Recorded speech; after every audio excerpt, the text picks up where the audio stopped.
Hello, everybody. Well, yesterday, in part 4 of the Rime of the Ancient Mariner, the mariner is all alone on his ship, surrounded by all of his dead shipmates. He tries to pray and fails, um, and he notices in the light of the moon these sea snakes on the surface of the sea, and they're beautiful, they're very colorful, and he blesses them in his heart. He's awed by them as these beautiful creatures of God. And he seems to achieve some kind of forgiveness in that the albatross, the dead albatross which was hanging about his neck, fell off into the sea. And before I begin part 5, I would remind you of mention back in part 2 of a spirit 9 fathom deep that has been following the ship since it was lost in the icy wastes. So now, part 5 of the Rime of the Ancient Mariner by Samuel Taylor Coleridge. O sleep, it is a gentle thing, beloved from pole to pole. To Mary Queen the praise be given, she sent the gentle sleep from heaven that slid into my soul. The silly buckets on the deck that had so long remained, I dreamed that they were filled with dew, and when I awoke it rained. My lips were wet, my throat was cold, my garments all were dank. Sure I had drunken in my dreams, and still my body drank. I moved, and could not feel my limbs. I was so light, almost I thought that I had died in sleep, and was a blessed ghost. And soon I heard a roaring wind.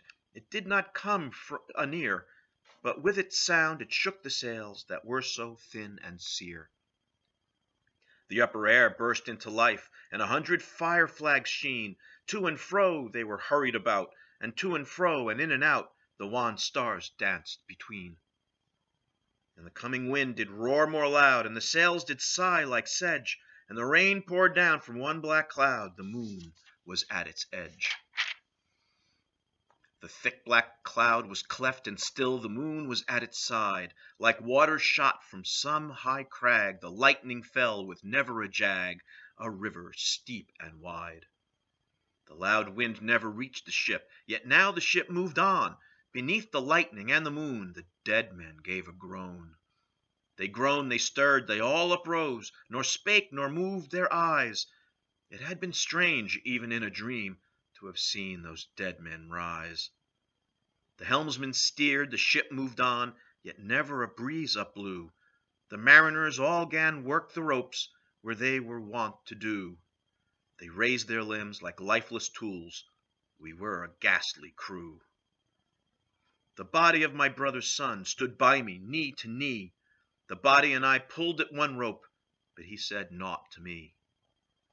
I fear thee, ancient mariner. Be calm, thou wedding guest.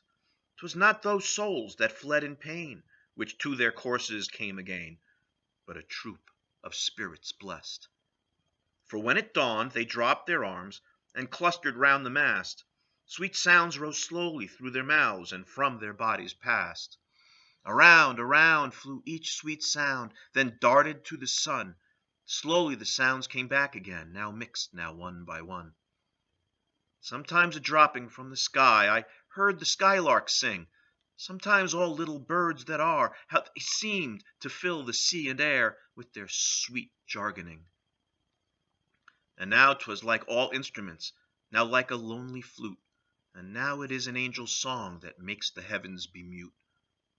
It ceased, yet still the sails made on, a pleasant noise till noon, a noise like of a hidden brook in the leafy month of June, that to the sleeping woods all night singeth a quiet tune. Till noon we quietly sailed on, yet never a breeze did breathe. Slowly and smoothly went the ship, moved onward from beneath. Under the keel 9 fathom deep, from the land of mist and snow, the spirit slid, and it was he that made the ship to go. The sails at noon left off their tune, and the ship stood still also. The sun, right up above the mast, had fixed her to the ocean, but in a minute she 'gan stir, with a short uneasy motion. Backwards and forwards half her length, with a short uneasy motion. Then like a pawing horse let go, she made a sudden bound. It flung the blood into my head, and I fell down in a swound. How long in that same fit I lay, I have not to declare, but ere my living life returned, I heard, and in my soul discerned, two voices in the air. Is it he, quoth one, is this the man, by him who died on cross, with his cruel bow he laid full low the harmless albatross? The spirit who bideth by himself in the land of mist and snow, he loved the bird that loved the man who shot him with his bow. The other was a softer voice, as soft as honey-dew. Quoth he, the man hath penance done, and penance more will do. So ends part 5. I hope you enjoyed it. Thanks for watching. I'll see you again tomorrow. Stay well. Bye.